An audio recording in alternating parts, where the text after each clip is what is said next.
In the middle of the night, a strange object falls from the sky and crashes in the desert. The impact is seen by a hunter and his dog, who won't stop barking. The dog runs toward the mysterious object to investigate but immediately comes back. The hunter hears a roar and gets ready to shoot while the dog runs away in fear. The next day, Renee says goodbye to her dead pet lizard and cremates it on the grill. Then she reminds her mother Linda that she needs to drive her to the store because she has to buy food for her pet snake. Linda admits she's not a fan of Renee having creepy animals as pets. When Linda's boyfriend Chase joins them for breakfast, Renee tries to ignore him, causing Chase to scold her for not even saying good morning. On her way out, Renee furiously scratches Chase's van in revenge. At school, Renee is a loner and other kids make fun of her. During lunch, Renee sits at the same table as Gil, who is also an outcast. Gil tries to make some conversation but Renee only wants to eat. After class, Linda is late picking Renee up. When Linda tries to ask her daughter's day, Renee immediately changes the subject to Linda's lateness and learns that her mother didn't go to work today. Renee wants her mother to call the doctor and get a better prescription, but Linda assures her that she just had a bad morning. This makes Renee realize that Linda and Chase had a fight and tells her that they should break up, pointing out that Chase doesn't even help and only spends his days drinking. Linda explains that Chase needs her and being needed is a nice feeling. At home, Renee feeds her collection of creepy pets and even sings to them while playing the banjo. She realizes that her snake is her best friend, which is depressing. During dinner, Chase mentions the scratches on his van and indirectly blames Renee, but Linda forces him to change the topic. Then Chase complains about the bad smell of their microwave, so Renee explains she heated a dead rat for her snake. Chase freaks out about how unsanitary that is and Renee gets sassy, so Chase throws chips at her face. A distressed Renee bursts out of the house and hears Linda and Chase arguing inside. Tired of the situation, Renee gets on her ATV and drives to the middle of the desert to cry alone. At that moment she finds the hunter's overturned truck and a crater nearby. When she turns around, she sees a terrifying monster roaring, so she runs to take cover. The creature tries to follow her, but it's chained to the truck. It starts dashing all over the place trying to break the chain to no avail. Eventually it gives up and lies down defeated. Renee uses the chance to run back to the ATV and freezes when she notices that the creature is in pain because it got caught in the hunter's trap. After some hesitation, she goes to the truck and removes the chain. The creature screeches and Renee rushes to the ATV to drive away in panic. At home, Renee sees Linda comforting Chase. She's so annoyed that she decides to stay outside for a while. In the morning, Renee sees a bunch of helicopters flying in the area. Getting worried about the creature, she spends her morning making a list of the items she'll need to help. She asks Gil to lend her his mother's video camera and repays him by sharing her English homework. When Renee gets home, Linda and Chase are waiting for her to have a talk. Chase gives Renee his 24-hour sober coin and hopes that he can keep up tomorrow. Renee points out that he drank last night, thus he didn't really do 24 hours, and Chase explains he's trying his best, so Renee should try too for the sake of her mother. After Chase leaves, Linda says that he's serious about wanting to get better, but Renee drops the coin and points out that he didn't even apologize. Later, Renee gathers all her items and puts a sign on her door saying she'll be busy with homework and mustn't be disturbed, that way they won't notice she's missing. Then she sneaks into the couple's bedroom and steals Chase's keys. When she opens his truck, she finds lots of small vodka bottles and a gun, which is the last item she needs. Afterward, Renee drives to the same spot in the desert. At first she doesn't see the creature, but using her binoculars allows her to find it in the crater. She then shoots the gun in the air as a test, but the beast doesn't even flinch. Next, Renee sets up the camera and slowly approaches the creature to cut off the trap. Once again it doesn't move, so Renee walks away thinking it's dead. Suddenly the creature tackles Renee to the ground and drools all over her head. After sniffing her, it steps away and Renee finally can look at it properly to confirm it's an alien. She tries talking to it and offers an apple, but the beast throws it away. At that moment the helicopters fly by again and Renee tries to explain to the alien that the choppers equal danger. In the evening, Renee goes home and realizes she dropped Chase's gun in the desert. She leaves her room and finds Chase drinking on the couch, so he asks her not to tell Linda. He also asks about his keys and Renee pretends she knows nothing. When she goes outside, she's shocked to find the alien in the bushes. She tells it to go away but it won't listen, so she gets her ATV and goes to the desert so that the alien will follow her there. In the desert, Renee loses sight of the alien. Suddenly the creature appears in front of her and opens its mouth to send out golden waves that cover her face. For several seconds, Renee's body floats while her eyes glow brightly. By the time she snaps out of it, it's already morning and the alien is sleeping. Renee hugs it and decides she can't abandon it, so she takes it home and hides it in the cellar. In the desert, the helicopters and an entire investigation team are still looking for the mysterious object that fell from the sky. Back to Renee, she only pretends to go to school and calls her mother to make sure she's at work. After Chase leaves for the day, Renee takes the alien to the main house and tries to feed it, but it turns down everything she offers. The alien is given a tour of the house and Renee introduces it to her pets, although she has to stop it from eating them. She then decides to name the alien Croak. When Renee sings and plays her banjo, Croak's scales shake. Renee guesses it's scared and assures it she'll protect it. Moments later, Linda returns early from work because she couldn't handle her depression. Chase sends her a picture of his 48-hour sober token and Linda cries in the car, thinking she's not trying hard enough. In the living room, Renee is watching TV with Croak and she panics when she hears her mother open the door. She sneaks out with her new friend and Linda is annoyed to find a mess, so she takes her medicine to calm down. While Renee and Croak rush to the cellar, Gil arrives at the house asking for his camera. Linda lets him go to Renee's bedroom and he takes a look at a picture of Renee's dead father. Then he considers smelling her pillow but stops himself when he realizes it'd be creepy. After leaving some water for Croak, Renee goes back to the house and tells her angry mother that she didn't go to school because she isn't feeling well.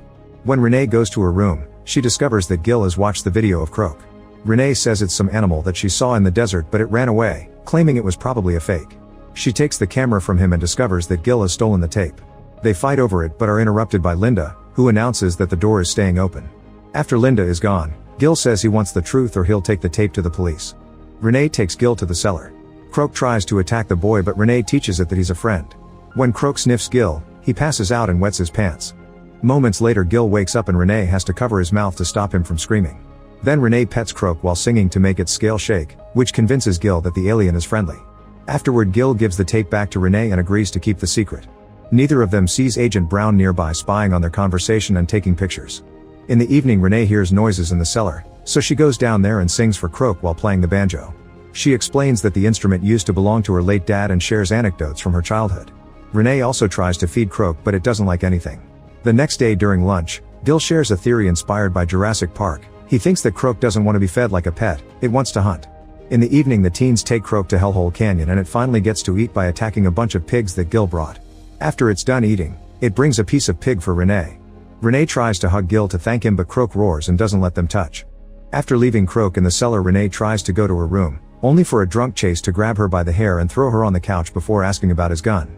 Renee tries to lie but Chase is onto her, so she has no choice but to admit she lost it. Chase then complains that Renee doesn't respect him because she doesn't fear him. He tells her a story of how his father mistreated him as a kid but he saw it as a way to teach respect. A terrified Renee tries to run away and Chase quickly captures her, so she bites his arm to free herself. Chase responds by throwing her against the wall and crawling on her to start choking her. Linda hears the screaming and runs to pull Chase away while Croak also hears it all and starts pounding on the cellar wall. The house begins to shake and after several minutes Croak finally gives up. Linda thinks it was just an earthquake and insults Chase as she kicks him out, finally breaking up with him.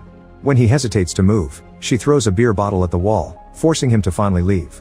Then Linda tries to check on Renee, but she's too angry that her mother let it reach this point and pretends to run to her room. Renee actually goes to the cellar and reminds Croak to behave. She ends up falling asleep there. The next morning, Renee is approached by Agent Jonathan, who convinces her to get in the car with him after showing his badge and mentioning he found the gun.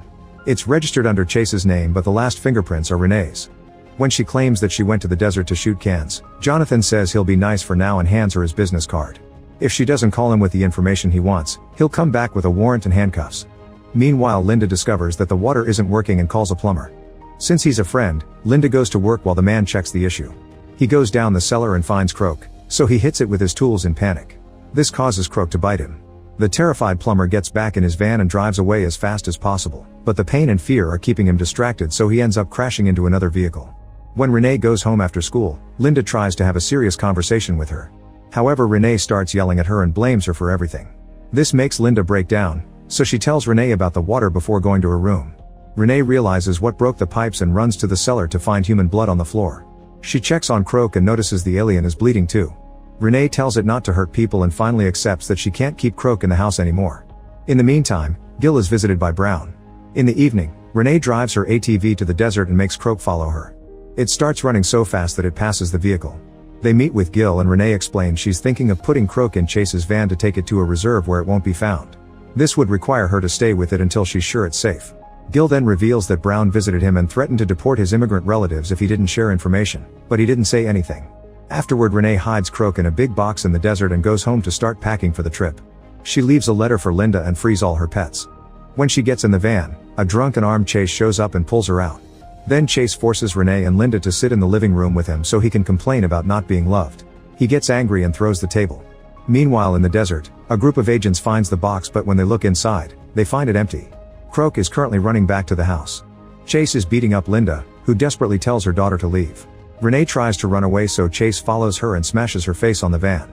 Then he points his gun at her, saying it's her fault that Linda doesn't love him. Suddenly Croak tackles Chase against the van and kills him.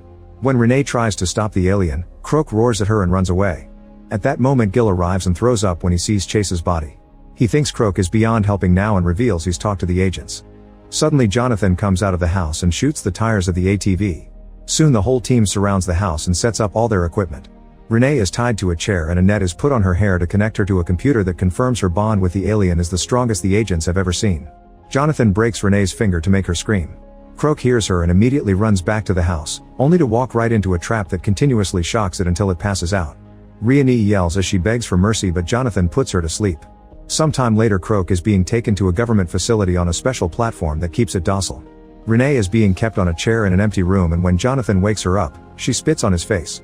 She explains that Croak is her friend, but Jonathan insists it's dangerous. He explains that Renee isn't the first person to find an alien, she's just the first one to do so and survive. The government believes that Croak is a beast built by a life far more intelligent than humans and was sent to Earth to do reconnaissance, which means they could be invaded in the future. Since Renee bonded with Croak, Jonathan wants her to let scientists study her so they can learn the best way to kill the aliens. If Renee doesn't agree, he'll put Linda in a mental institution and extract the information from Renee by force, which would cripple her. Linda is allowed to visit Renee and she reveals she's read the letter, so she apologizes to her daughter for everything. After Linda leaves, Renee decides to get Croak's attention by repeating what Jonathan did to her hand. Hearing her scream, Jonathan rushes into the room and covers her mouth, so Renee bites him. Croak roars as it frees itself from the platform and starts killing all the guards that try to stop it. The alarms echo in the whole building as the lights start to flicker. Croak escapes from the lab and runs through the corridors, bringing down any person who tries to stop it. Linda worries about her daughter but finds the door locked, so she'll have to escape through the vents. In the corridor, she's horrified to find all the bodies. Jonathan and Brown get their weapons ready and point them at the door. However, Croak bursts into the room by breaking the wood and sends both men flying, which knocks them out. Croak then gets ready to kill them, but Renee convinces it not to do it. After petting Croak to calm it down, she takes Jonathan's keys to free herself and the duo escapes. Outside, Renee and Croak try to get in a car. Jonathan also comes out and opens fire, but luckily Gil has been waiting nearby and warns them just in time. Renee and Croak hide behind a car and Jonathan keeps shooting at the vehicle, not caring about possibly hitting the girl. Desperate to protect Renee, Croak comes out of hiding and Jonathan shoots it multiple times. Croak still manages to tackle him and kill him. Renee runs to her friend's side and breaks down when she confirms that Croak is dead too. Linda and Gil do their best to comfort her. Sometime later, Linda, Renee, and Gil have a picnic together. In a government lab, they try to study Croak's body when it suddenly wakes up. Like, comment, share, and subscribe. Thanks for watching. See you on my next video.